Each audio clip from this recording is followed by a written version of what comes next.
You guys ready? Okay. Good afternoon.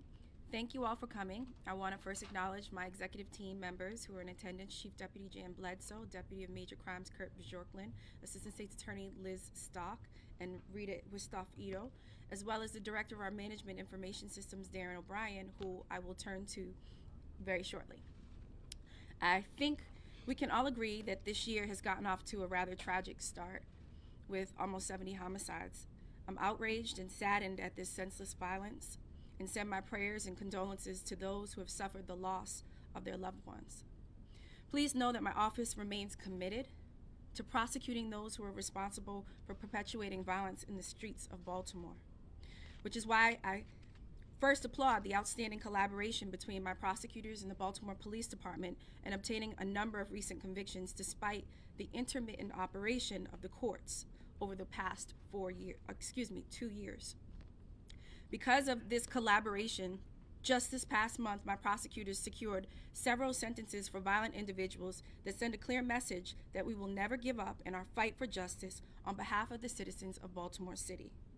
In another victory, Trevor McDowell was sentenced to life in prison, to spend all but 40 years with 5 years probation, along with his other conditions such as anger management and mental health follow-ups that have been stipulated by the court for the fatal stabbing of Alex Bland and the fatal beating of Joyce Anderson. Assistant State's Attorney Rita Wistoff-Ito prosecuted this case. McDowell was found naked and covered in blood outside the Broadway East residence where he committed the murders. In a separate case, Leon Lomax pled guilty to the fatal shooting of Tamar Brown in the Park Heights neighborhood.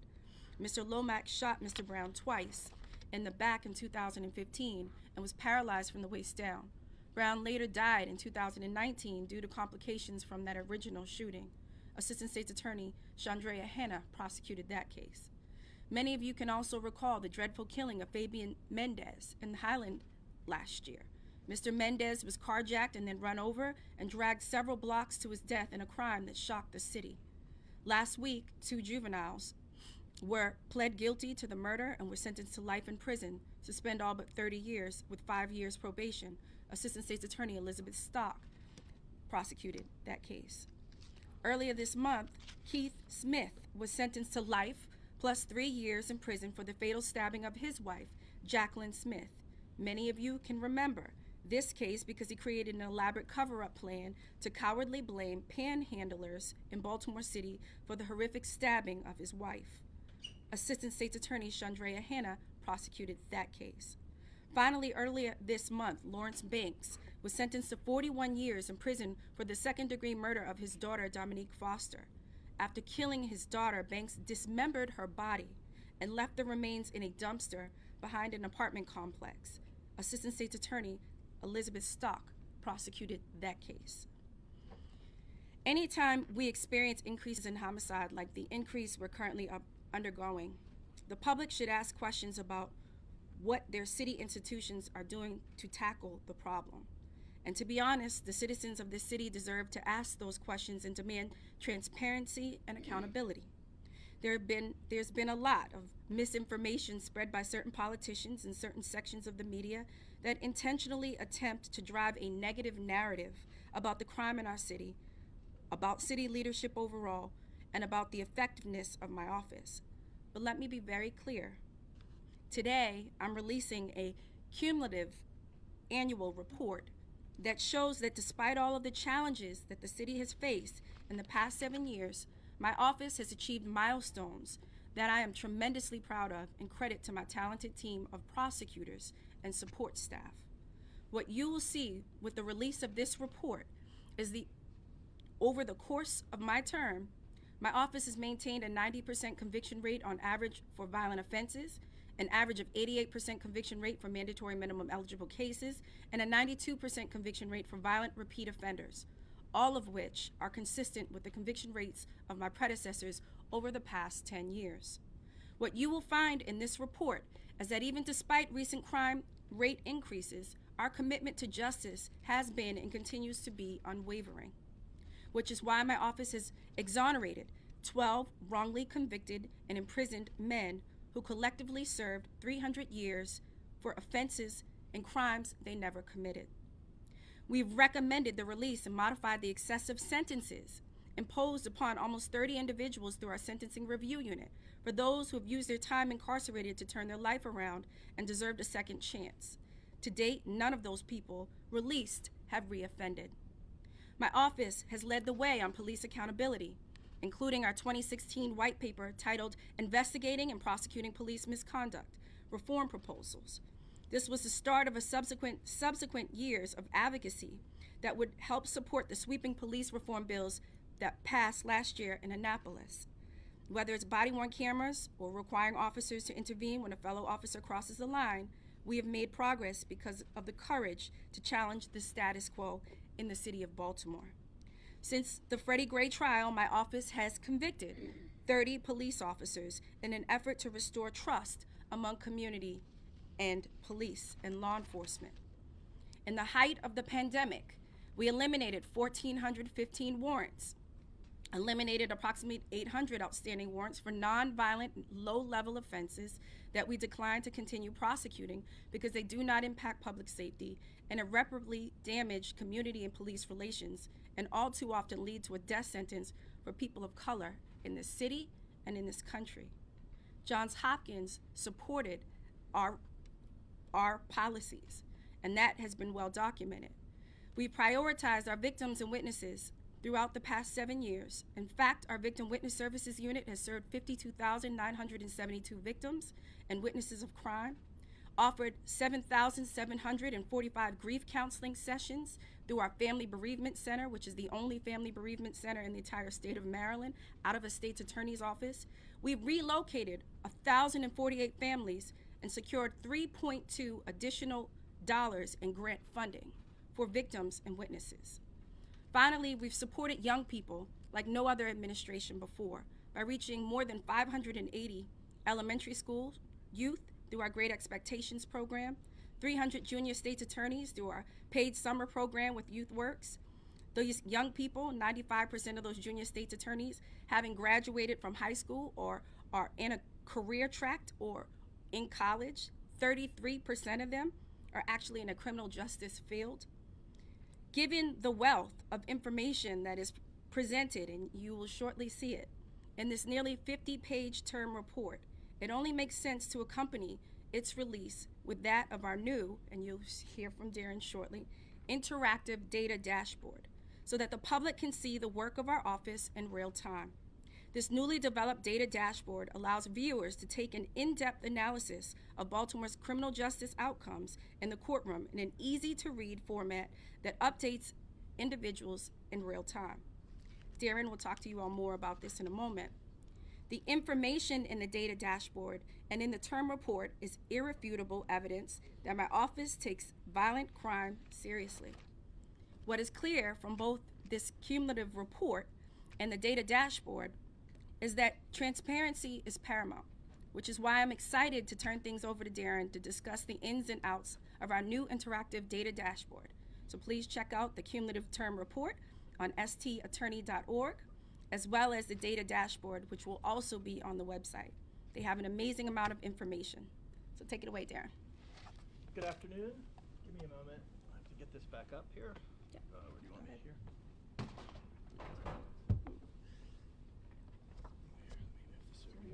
No, that's all right. Let's move this over here. Second.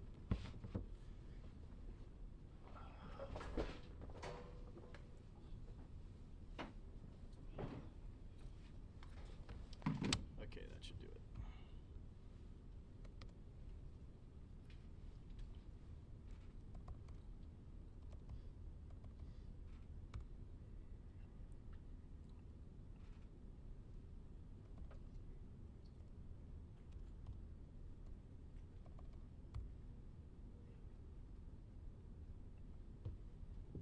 One second.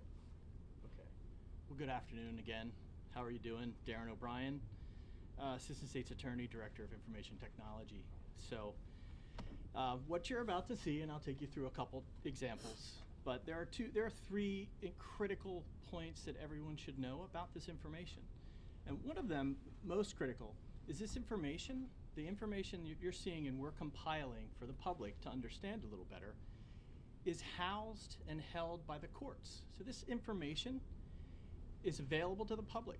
Police department has it, other agencies have this information. We've just taken the data from AOC, Administrative Office of the Courts, and their system, Judicial Information Systems, and are presenting it in an accurate way for the public. There is, so number one, just you really need to take that in. This is not information that this office is accumulating. We probably add about 80% to the data. 20%, I'm sorry. 80% of this data is coming directly from the courts. You can access it. Any agency can go out and get this data and look at the data the same way we do. We're just presenting it easily, right, in a way that you can use it. Number two, there is no, in Baltimore City, there's no unified court system. There's no unified agency, there's no unified system for the police to go to, for the public defender to go to, for the state's attorney to go to. This was an effort by our office, under the directive of the state's attorney, to make this publicly available. So you would like to know, probably, in about 2 years, the court systems are working on a system that everyone will have access to in a way that's ingestible, right? Right now, the court system data is very complicated. It's convoluted, and you have to work with it. In about 2 years, good for everyone, including our office and the police department and everyone else, you'll be able to ingest it a little easier, other agencies. And I would say the third thing, most important, is this is version 1, okay? This is version 1, and I know from the state's attorney that in a month or in a couple days, she's gonna think of another number that she wants represented for the public. And when we can figure that out, we'll do it, okay? So those are the parameters. This is data anyone can access, okay? All right, so on to the demo. One thing that you should be looking at right now that should just grab you immediately is the yellow, and it's in yellow for a purpose. And that is, I'm not sure if you can see it, but this is firearm charges, right? So immediately, by looking at the first part of this, arrest data, you can see over the years, if you go to 2019 and you cursor over this, everything in this dashboard, you have to take your time and put the cursor over any number. It's going to give you a blow up and explain it in some detail so that you get a better understanding of what that data is, right? So if you look just very quickly, you'll see, obviously, in 2019, there were 3,770 cases that had firearms charges in them. And if you just cursor up through the years, 2020, you can see the increase, 4,679. 2021, 5,085. And, you know, in 2022, we just started. There's not a lot you can look at, but you can tell that those gun charges constitute 77% of those indictments filed already, of those arrests, I'm sorry, right? Obviously, this was not available before, and you can see just in one screen, upper left-hand corner, the information that's available to you. And I'd just draw you down to the right-hand corner here. This is our information that we pull from central booking, central intake facility, right? You'll see an interesting key mark is that home detentions. So you'll notice in 2019, before we were collecting this data, there is none, right? 2021 or 2020, 579 got home detention, and we increased that by 400% in the following year in 2021. We go to 1,927. Information that you would not have any idea on how to get is being produced for you publicly. Right. So then we'll jump, listen, if you all have 4 days, we can all just stay here and I'll camp through it with you. But so I'm gonna run through it and understand the other thing, you're gonna see COVID-19 everywhere. So we did that intentionally because if you start to see the bar graphs, you know, what's going on, what's wrong with the office. It has nothing to do with the office, the police department. It had a lot to do with COVID. And the numbers just dropped dramatically, you know, unexplainably, except for the pandemic, right? So we're gonna jump over to indictments, and you can see the same trend in indictments, right? So 2021, the number is very low. 2019, it increases. It's a cursor. Upper left-hand corner for you, the top 5 counts. of interest, I would hope, you get a general idea of what the cosmetics are of these cases in bulk. Far right-hand side, or that's far left-hand side for you, sorry. Any of these numbers can be changed at any time. It automatically is reflected. So I'm just gonna, as an example in indictments, I'm gonna unselect them all and give you 2019, and you'll see all the numbers change for the year. So it's very simple to navigate. We'll head over to convictions. We'll do convictions by unit very quickly. These are all our felony units. And if you go down to the bottom of those graphs and bars, it'll tell you independently per year or over a period of years, right? It'll tell you total guilties, total not guilties, and total dismissed in any of the felony units in any year. And if you're really into the demographics, use the demographics key as well. Right? If you want to single out Asian or white or black, you can do that with the same demographics in the convictions, right? We'll go to 10-year spread. So the one thing you have to understand about the magnitude of this data is you really can't put 20 years of data, drill down data, in a dashboard. You sort of have to select the years. So we went back to 2019 to the current date. It seems kind of, unfortunate that we were in the middle of COVID and you're gonna see all those dramatic drops, but that's a true reflection, right? So we put 2019 in there to try and give you a standard year of what you would anticipate the office would process. And, so here's important, this is important. The reason we only do those 5 years again is the data, the amount of data. So we've put a 10-year stretch here for you. And this is sort of to give you an example of before Marilyn's administration, you have 5 years prior to that, and then her entire administration. And you can see very clearly and in big numbers, right? Violent repeat offenders, violent crimes, gun cases, and homicide cases. You can see the trend stays fairly even. The thing that changes that are going to be the dispositions, right? So victim witness issues, officer issues, those type of things. And we end with the data dictionary, because there's a lot in here, right?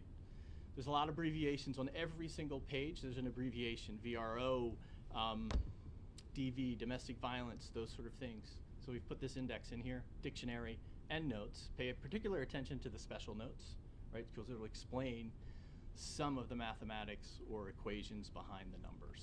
So it's pretty clearly there. And I guess I would end with that unless there's a request.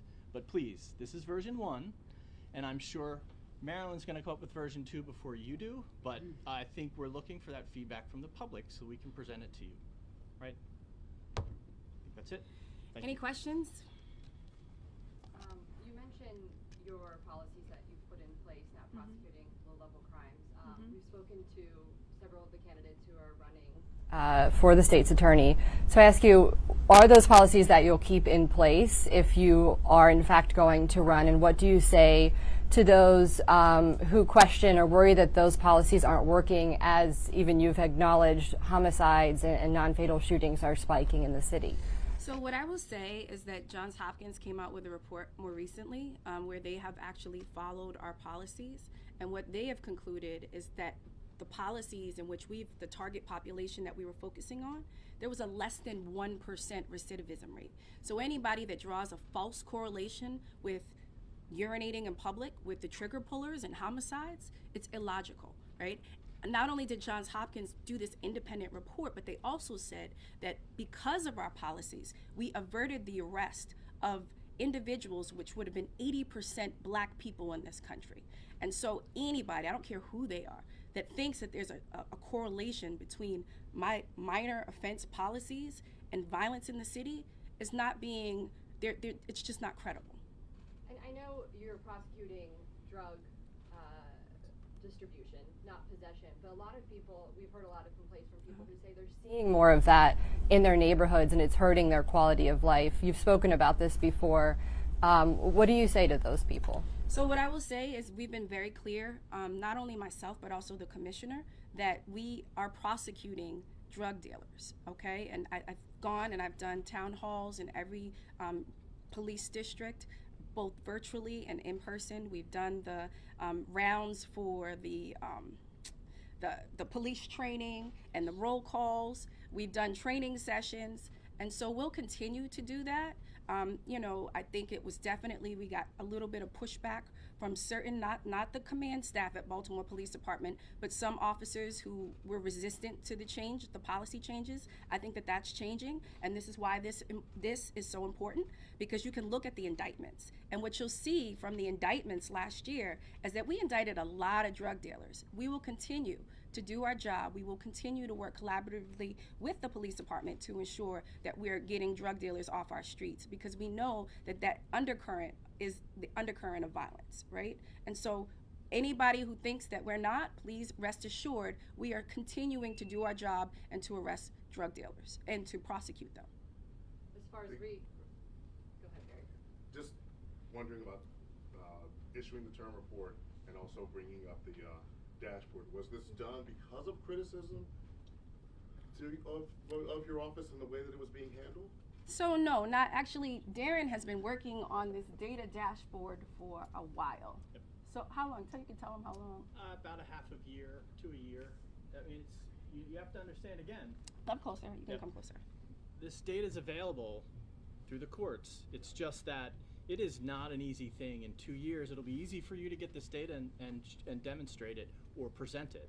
It just, ask other agencies that are trying to do this with AOC data and ask them how long it takes and the difficulty it takes. In fact, I'm not sure of many jurisdictions that are doing it. And so let me just also be very clear. I had the awesome opportunity to go to Chicago and see how they have their own data dashboard, right? And that was something that we wanted to replicate in an attempt to be transparent for the citizens of Baltimore City. So this has always been in the works. I think that we've always published a number of the data that you see in the centralized location on our website. We've been doing that since 2016. So this is nothing new. I can tell you our annual report we put out every single year. And what was it, 2018, we did a full term report that went over, 2015, 16, 17, and 18. And so this is consistent with what we've always done, which is to now reflect upon all that we've been able to accomplish despite all of the external challenges and obstacles that our city has faced. If you really think about it, from the uprising and the untimely death of Freddie Gray to, the full implementation of body-worn cameras on all police officers to, having to deal with the federal consent decree to having to play cleanup for one of the largest police corruption scandals in the history of this country, then to have to go into a global pandemic. I'm extremely proud of my prosecutors and the work that we've been able to accomplish despite all of those external challenges. Ms. Mosby, can the public trust you right now in this position while you continue to face the indictment and you're accused of breaking the law yourself? Well, what I can say is that I'm going to stay focused, and I'm going to do my job. I'm going to do what the citizens of Baltimore voted me to do, and this is indicative of that. Next question. Can we expect you to run for re-election? There's a week left to file. Right now, I'm focused on the job at hand. We have a lot to do. We're coming out of a global pandemic. The courts have been essentially closed for 2 years. We just got back into the court physically, and so, I got to make sure the morale of my office is good, and we're staying focused. If you are convicted, will you step down as state's attorney? Like I said, I'm staying focused on the job at hand. Next question.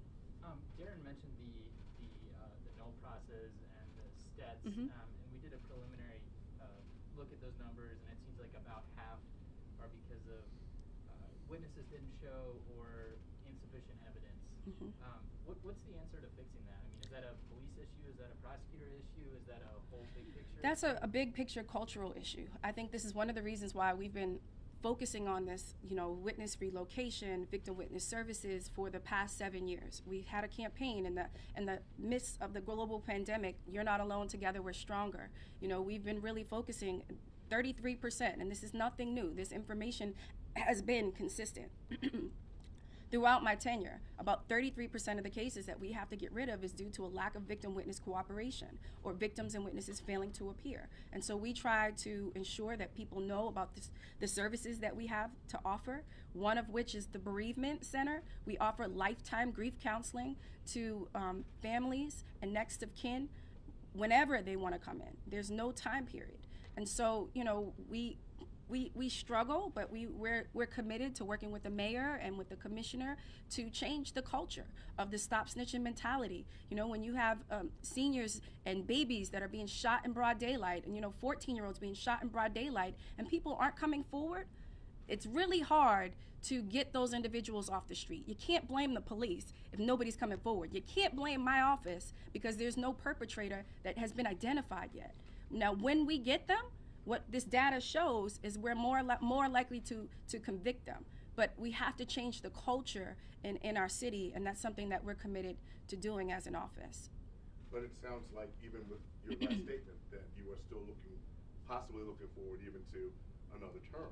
Are you not looking forward to another term? So what I'm saying is right now I am focused on the job and the task at hand. I have a lot on my plate, but I have a committed, talented group of executive team members and assistant state's attorneys that are committed and coming in here every single day with voluminous case dockets and uncooperative witnesses and doing their job. And so what I'm focused on at this moment and the task at hand is being the state's attorney for Baltimore City throughout this tenure. Your campaign website is back up after your social media accounts went dark. Your campaign website is back saying something is coming. Should we expect an announcement in the next 7 days? I don't know. I guess you would have to see. I think you know. Well, I said I can't. I think you're gonna have to see. Yes. You mentioned how committed you are right now to being state's attorney. Mm-hmm. I guess I wonder if you have any concerns that all the attention that your federal case is getting is serving as a distraction for anybody else in the office, prosecutors who, like you said, are dealing with such intense caseloads. So what I will say is that, the people in this office, I started in this office as a law clerk. There is no one more talented, more committed to the work and dedicated to the citizens of Baltimore City than the state's attorneys and prosecutors in my office. This is the reason why, everywhere else in the state, they come and they solicit the most talented prosecutors from our office. This is why the Attorney General solicits from our office. The Mayor's office solicits from our office. And so the people in this office are committed to the work. They are not going to be distracted. And I can tell you that you can see that as it's reflected from the convictions that I talked about just this week. So we're going to do one more question. These two ladies have asked a lot of questions. Who has one more question? Okay. I mean, what do you think is the biggest? What takeaway would you highlight from this data that you're presenting, in such a clear way here? So I think this is centralized for you, right? So now you're not being fed misinformation, and the public can go here and see the interactive data for themselves. Of course, it goes down. But they can go and they can see the arrests, they can see the indictments, they can see the convictions, they can see the cases that have been dismissed, they can see the rationale for these cases being dismissed. And so in real time, you can follow this information and be informed. We don't want our public to be misinformed. And we want, from even a journalistic integrity perspective, we want you all to be able to see the information. We're not trying to hide the ball. And transparency is the key to breaking down those barriers of distrust when it comes to community and law enforcement. And so that's what our attempt is in establishing and launching this. But is there a particular data point that you think is particularly worth noting? One of the statistics, is there anything that you're particularly proud of? I mean, I think despite all of those challenges that I mentioned and referenced earlier, I think that understanding and recognizing that we're still on par with a steady conviction rate, I think that that's really important because of the misinformation that's been put out there. I live in West Baltimore. I don't have to turn on the news and open up the newspaper to see the violence plaguing my community. All I have to do is open up my door. And so it's important for people to be informed. And that was the importance of launching this data dashboard. And this was the importance of ensuring that we distributed the cumulative annual report. Thank you, guys. Oh, can't go that way.